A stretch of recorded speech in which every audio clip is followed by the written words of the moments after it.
awalnya sih bilang liburan, hanya liburan ke anak kan. Bohong berarti ke anak? Bohong, pikirnya memang dalam perjanjian itu kan dia bilang 6 bulan bisa pulang. Iya. Jadi aku pergi berangkat ke sana, ternyata tuh kata dia ini kerjaan scammer orang.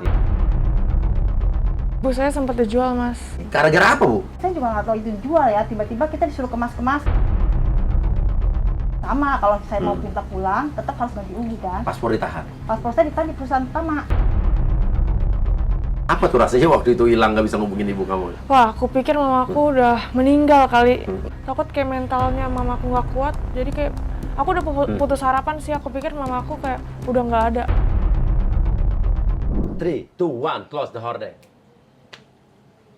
Kembali lagi bersama saya Uya Kuya atau Surya Utama SIP, Sarjana Ilmu Politik Universitas Indonesia. Sekaligus juga saya minta doa restu juga buat saya yang insya Allah maju mencalonkan diri menjadi calon anggota DPR RI dari Partai PAN untuk dapil daerah pemilihan Jakarta Selatan, Jakarta Pusat, dan juga di luar negeri. Ya, dan juga sekaligus juga minta doa restu buat istri saya yang juga maju mencalonkan diri menjadi calon anggota DPRD untuk dapil 7 Jakarta Selatan, Kecamatan Setiabudi, Kebayoran Lama, Kebayoran Baru, Pesanggerahan, dan juga Cilandak. Kita ketemu di Lembaga Bantuan Uya LBU.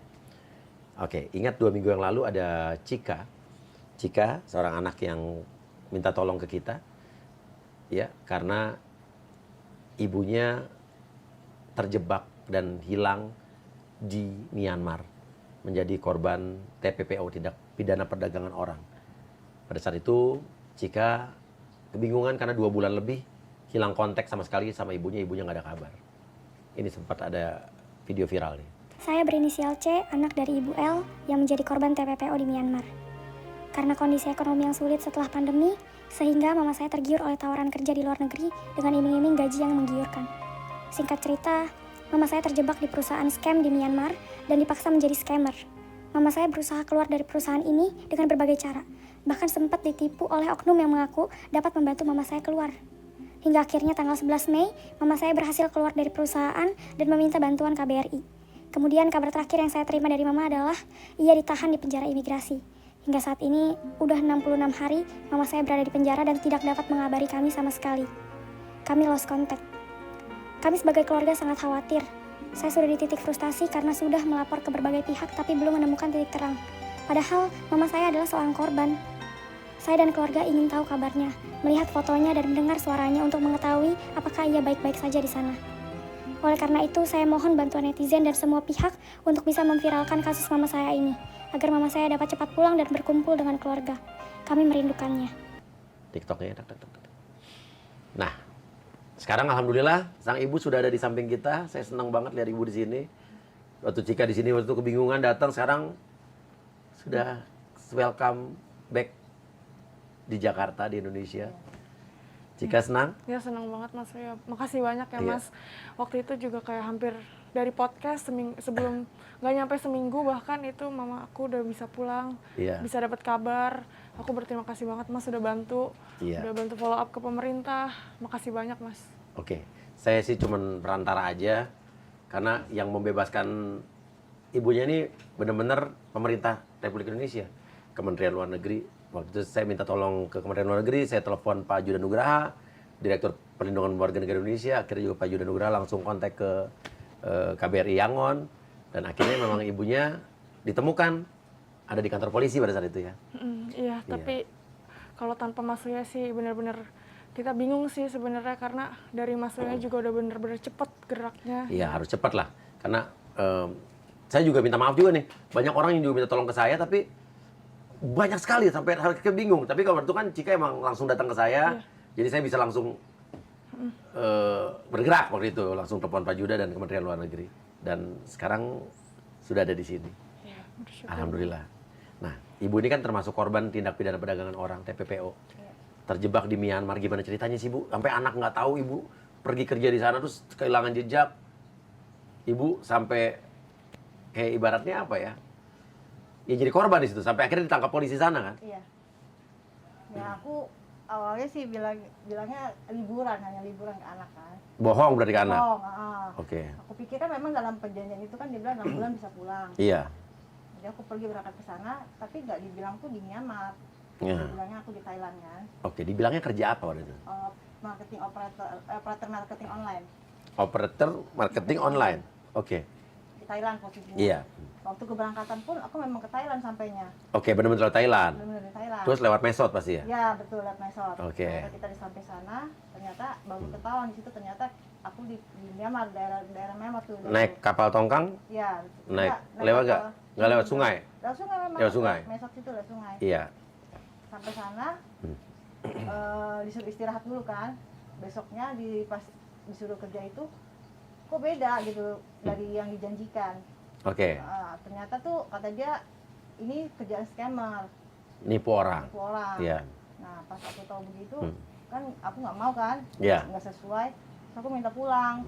Aku minta pulang, dia bilang nggak dikasih tuh. Katanya kalau mau pulang ya kita harus ganti rugi Berapa dibilangnya? 30.000 ringgit. Ringgit Malaysia berarti? Ringgit itu. Oke, berarti ini sindikatnya sindikat Malaysia nih? Ya, Oke. Malaysia. 30.000 ringgit, which is berapa tuh? Kurang lebih waktu itu hampir 150 jutaan ya. Wah, ini emang modus ya, pemerasan ya, oke. Terus, Iya. oke, akhirnya? Nah karena kita kesulitan kan, nggak ada ya kita ikutin lah peraturan situ kan, kerja dicoba-coba. Saya sempat dijual juga ke perusahaan kedua, Oke, ibu sempat dijual? sempat dijual. Iya, ibu saya sempat dijual, Mas. Oke, gara-gara apa, Bu?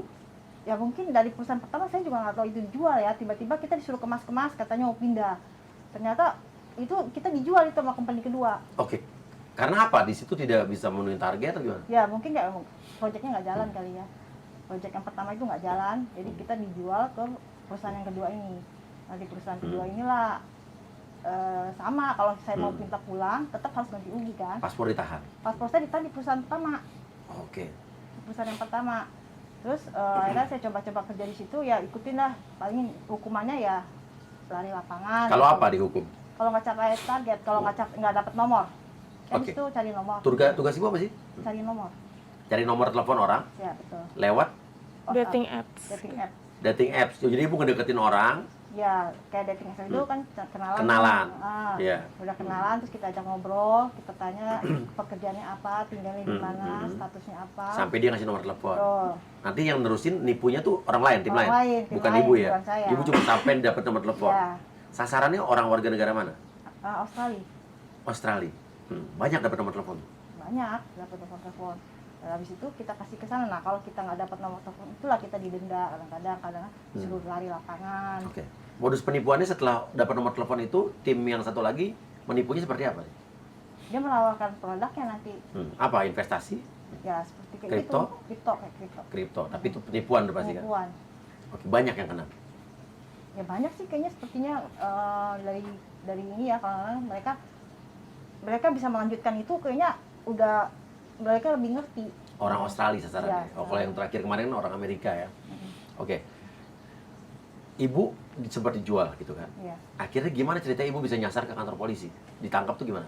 Nah, minta kasus yang 20 orang itu sebelumnya. Oh, yang kemarin sempat Ya. minta tolong ke kita, 20 orang warga Indonesia yang disekap sampai di Betul. kan sempat bebas, sudah bebas tuh. Bebas. Ibu ada di situ juga, Ada, aku ada di situ. tapi perusahaannya beda. Perusahaannya beda. Tapi satu gedung? Satu gedung, betul.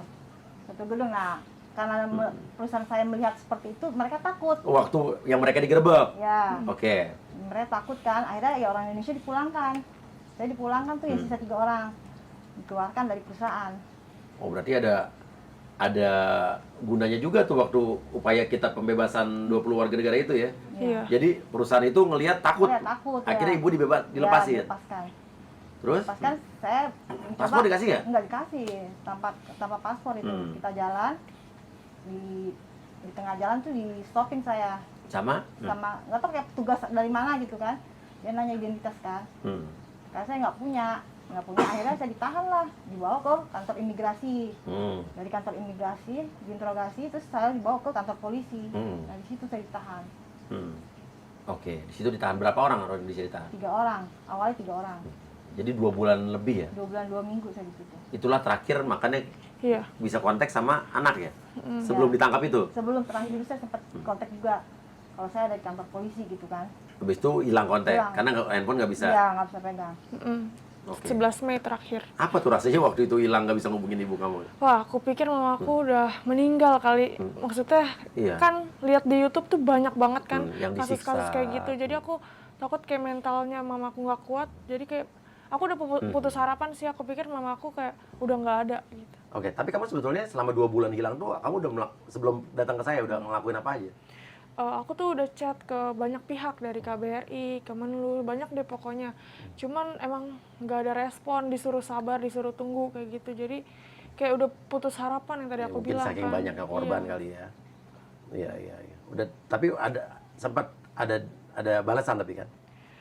Ya tapi balasannya cuma disuruh tunggu doang sih. Jadi kan itu nggak menyelesaikan masalah kan. Jadi kayak aku masih khawatir apa benar mamaku benar-benar masih ada di sana gitu. Oke. Tapi ya saya ngerti sih paniknya kamu, bingungnya kamu gitu kan ya. Dan ya alhamdulillah sekarang ibaratnya ini kan Tuhan sudah mengatur pertemuan kita ini semua. Saya juga kenal sama Pak Juda, bisa berhubungan dengan Kementerian Luar Negeri. Jadi kayak memang ini sudah jalannya. Ya. Jadi makasih banyak ya Mas Sama-sama, sekali sama-sama. lagi. Udah Makasih apa-apa. banyak. Pas viral itu aku langsung hubungin Mas Wei langsung kurang dari seminggu. Padahal usaha aku tuh hubungin ke pemerintah tuh kayak ke KBRI dan lainnya tuh udah kayak kurang lebih mau 1 bulan lebih lah. Sibuk. Karena dan mungkin saking banyak orang juga. Makanya ini jangan kasih beban lebih lagi ke pemerintah gitu kan ya.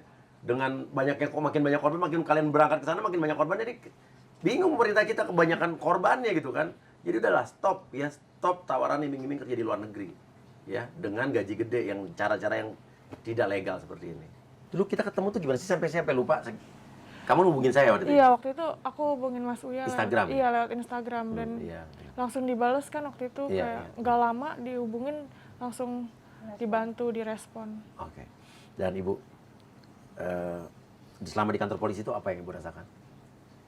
Ya, Nggak bisa ngubungin anak, mikirin nggak anak nih gimana? pikirin pasti kan kita kalau nggak ada kabar gitu kan keluarga khawatir ya sampai lama begitu kan. Ya kita berusaha tuh sama Pak polisi bilang saya mau hubungin keluarga, tapi dia bilang no nggak dikasih. Nggak boleh. Kenapa katanya? Nggak boleh pegang telepon, nggak boleh telepon pokoknya. Biarin nanti dia ngurus katanya. Dia nggak akan mengabarkan ke KBRI. Iya, tapi akhirnya KBRI memberikan informasi ke Kementerian Luar Negeri bahwa ibu kamu sudah termasuk ada yang di dalam manifest yang di kantor polisi. Iya, betul. Kamu tenang nggak waktu saya kabarin ibu kamu sudah ketemu gitu? Tenang, aku langsung kayak bersyukur banget, langsung kayak berterima kasih banget, makasih Iya. banget karena nggak ada kabarnya, tiba-tiba pas dikabarin udah dapet exit permit kan. Jadi Iya. aku langsung kayak seneng banget sih, Iya. akhirnya ada pergerakan gitu loh. Ya, minimal ibu kamu ada dan masih hidup kan? Bu, pertanyaan saya Bu, jawab jangan jujur Bu. Ibu kesana yang nawarin siapa dulu? Teman saya, Teman ibu, teman. teman deket. Dibilang deket juga nggak, saya kenal dari dia juga dari teman saya juga. Dia kerja di sana juga apa? Enggak, dia nggak kerja, dia di sini Hmm. dari Jakarta. Dia nawarinnya sebagai apa? Dia nawarinnya waktu itu ya sebagai operator marketing online. Dia bilang mau kerja nggak nih, katanya di Thailand kan, sebagai operator marketing online, dia bilang gitu. Dengan gaji sekian-sekian, dia bilang gitu kan. Dia nggak berangkat?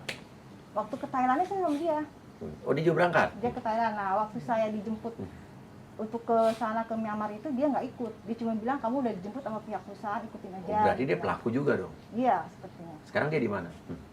Kayaknya kabur mas. Namanya siapa Bu? Namanya Sun Celia. Sun Celia, tinggalnya di? Waktu di Jakarta saya taunya dia di apartemen Damoci. Oke, kasih data ke saya, nanti kita kasih ke kantor polisi ya. Iya, Harus Bu, kalau nggak nanti korban-korban makin banyak. iya. Oke, pastikan kita bisa cari keluarganya semua. Namanya siapa Bu? Sun Celia, Sun Celia. keluarganya di Kalimantan. Kenal di mana Bu? Mas? Kenal dari teman saya juga waktu kita kumpul-kumpul lagi nongkrong makan-makan gitu kan. Iya. Nah, saya ketemu dia di situ.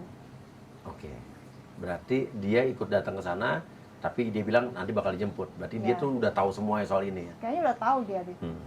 Dan Ibu nggak protes pada saat itu? Ya udah sampai situ dia bilang nanti pihak perusahaan akan datang jemput kami kan. Saya Iya. nggak ikut, dia bilang. Saya nunggu yang nanti yang datang lagi, dia bilang gitu. Jadi kamu ikut aja. Setelah itu Ibu nggak ada hubungan lagi sama mereka? Nggak, Sama Sun Celia ini? nggak ada hubungan. Tapi setelah saya tiba di Myanmar dan tahu pekerjaannya seperti itu, saya protes ke dia. Iya, sempat protes. Saya telepon, saya bilang kok ini kerjanya nggak sesuai ya. Saya Apa bilang kata gitu. dia? Saya bilang gitu, kerjaan sih sama aja, coba jalanin aja dulu, dia bilang gitu. Berarti dia emang bagian dari sindikat ini berarti. Terus habis itu udah nggak ada hubungan lagi? Nggak ada, masih kita terus hubungan kan. Sampai kita bilang, ini 6 bulan kita mau pulang, saya bilang. Kamu bilang kan bisa pulang. Setelah dia tahu kayak ciri-ciri kita nggak bisa pulang, dia kabur. Udah nggak ada berita lagi. Oke, dia kabur nggak ada berita lagi. Oke, nanti kita cek di jalur imigrasi. Ya dia ada keluar masuk Indonesia lagi apa enggak? Ya dan selain Suncelia ini ada lagi nggak orang Nggak Indonesia ada. yang waktu ibu berangkat cuma yang ngurusin semua dia? Iya. Di keberangkatan di sini juga dia sendiri tuh? Iya. Saya berangkat 3 orang dari sini, Oke, tapi itu korban semua ya? korban semua. Tapi yang ngurusin ini dari pihak Dari pihak Suncelia dia, itu nggak ada lagi selain dia? nggak ada di sini dia. Oke. Dan ibu ketemu lagi nggak setengah warga negara lain di sana yang mengalami nasib yang lebih buruk gitu? Kalau di perusahaan saya cuma hukumannya seperti itu aja, Iya. nggak sekejam yang perusahaan yang Yang ya. Heeh. Kayaknya nggak ada lagi deh. Cuma dengar ya paling itu ya justru ya kalau kita dengar satu aja udah serem ya. Iya, iya. Tapi untung ibu nggak di situ ya. Iya enggak. Kapok bu? Kapok lah. Nggak mau lagi? Enggak. Oke. Waktu kemarin pulang dijemput di bandara kamu ikut ya? Ya, Oke. Oke, Bu. Tapi bagaimana pemerintah kita, Kementerian Luar Negeri sigap kemarin? Ya. Cepat juga sih mereka juga. Iya. Atas bantuan mereka juga kita berterima kasih ya. Iya. Sama pemerintah juga sudah bisa pulangkan kita ke sini. Nggak keluar biaya kan pulang? Hmm. Nggak. Karena korban TPPO, bahkan maka mereka zero denda, zero penalti ya? Ya. Dia Iya. overstay enggak? Overstay tidak harus bayar overstay. Oke, katanya juga kamu sempat ditipu waktu itu kan? iya sempat Iya. ditipu. Jadi waktu itu yang mengaku pengacara Iya. minta uang kan 15 juta, sekitar pokoknya habisnya 15 juta sih, kayak gitu. Dan itu nggak ada kabar lagi sampai sekarang? Iya, dan itu Nggak ada kabarnya? Iya. Dan tahu ibu kamu pulang juga dia nggak ada kabar juga? enggak. Jadi memang dia ngaku-ngaku kayaknya mau bantu mama saya. Tapi pengacara beneran dia? Wah, kurang tahu ya pengacara beneran apa enggak. Coba nanti kasih saya pengacaranya, saya pengen cek siapa dia. Dan sekarang intinya gini, jangan ibaratnya memanfaatkan kesulitan orang untuk jadi kesenangan kamu, gitu kan ya. Kalau kita mau bantu, ya bantulah dengan ikhlas, dengan tulus. Tapi janganlah kita orang yang susah kita bikin susah lagi dengan kita bohongin, kita tipu dan lain sebagainya. Itu jahat sih, kejam namanya. Ya. Dan ini jadi pelajaran buat semua. Mungkin ada yang ingin Ibu sampaikan, Bu? Ya buat teman-teman yang tergiur gaji, kalau memang mau kerja di luar negeri pastikan dulu kerjanya yang benar, yang ada visa kerja ya. Terus yang jelas deh, jangan tergiur sama uangnya terus kita tanpa tahu yang lain-lain langsung berangkat gitu ya. Korbannya seperti kayak gini. Oke. Ayan. Oke, kamu udah disampaikan Cika? Iya, pokoknya jangan pernah tergiur sama apapun yang gajinya besar. Seperti mama saya kayak gini udah kejadiannya. Semoga ini pelajaran untuk semuanya. Dan juga makasih banyak Mas Uya udah bantu seluruh tim dan juga pemerintah semuanya udah prosesnya sangat cepat untuk kepulangan mama saya. Seandainya saya cepat waktu itu chat ke Mas, kan setelah 2 bulan saya baru chat ke Mas. Mungkin itu prosesnya bakal lebih cepat lagi. Tahu dari mana dulu harus hubungin ke saya? Dari Bebaskan Kami. Oh iya, bebaskan kami Iya, yang kasus Bebaskan 20 Kami. warga negara Iya, itu. coba chat ke Mas Iya. Uya katanya Iya. gitu. Akhirnya Di sana juga saya juga bilang, teman saya juga ada yang ngomong, coba chat ke bagian Uya katanya. Oh, gitu? Iya, Iya, itu Uya nanganin kayak ginian, kan cepat dia bilang Iya, gitu kan. iya, iya. Nah, saya coba tuh Bebaskan Kami kan saya Iya, ke sana iya, tuh. iya. Memang bener sih. Terus udah gitu pas aku keluar dari penjara itu kan sebagai telepon keluarga. Iya. Nah keluarga juga bilang katanya, Uya katanya kamu harus terima kasih katanya tuh sama Cika sama si Uya juga yang udah ngebantu, dia bilang gitu, nge-follow up gini, dia bilang gitu kan, jadi cepat dia bilang. Jadi aku juga kaget pas keluar gitu kan, ternyata beritanya udah viral sama Mas Uya sama anak juga. Tapi saya nggak tahu ya, kalau rasanya senang ya, kalau kita bisa bantu orang dan berhasil tuh kayaknya melebihi dari materi apapun. Ikut senang Bu, jangan sampai keulang lagi. Ya. Cika selamat, Ibu, dan buat kalian semua, ini jadi pelajaran buat kita semua. Jangan sampai kita mengalami hal yang sama, jangan tergiur seperti gaji tinggi tadi ya. Terima kasih, wassalamualaikum warahmatullahi wabarakatuh. Tuhan jaga kita semua. Oh.